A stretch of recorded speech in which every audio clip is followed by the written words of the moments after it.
Yeah. Saba okwagaliza abantu bange Christmas ennungi, omwaka ogujja ogw'emirembe ate ogw'essanyu. Siina kyensobodde kubakolera nnyo mu guno omwaka kuba obujjanjabi buyitiridde nnyo ate ng'okuyingiza kubadde gutono.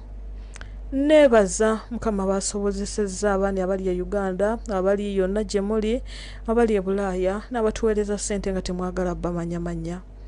Ekisa kye mukozesezza Omukama Katonda kibampeere mu birungi byereere. Kyonna gwe ky'osobola okukola olw'omutima gwo kikole, era kikole ng'okolerera Katonda, tokolereranga muntu wa ku nsi. Ensi ne weekuvangamu amanyanga mulongo waali ne Katonda wo waali.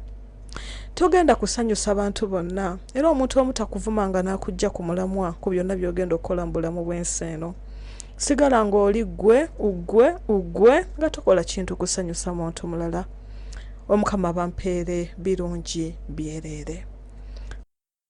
Yes, abantu bangi balabye vidiyo eno ku TikTok ne balowooza nti omulongo Babirye Sarah yakomyewo ku mpewo. Tannadda ku mpewo paka omwaka ogujja era nga bwe tuzze tubagamba naye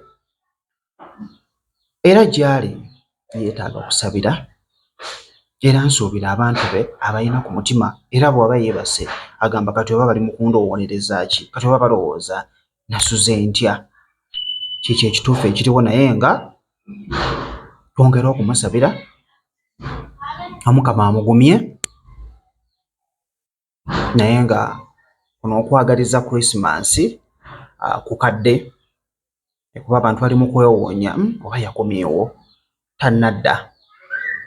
Nsuubira paka omwaka ogujja Omukama bw'anaabeera nga ali naye ng'era agumye, kubanga ekikutu kya byonna kuguma. Bw'aba tagumye asobola okugamba sinnabeera bulungi okudda ku mpewo.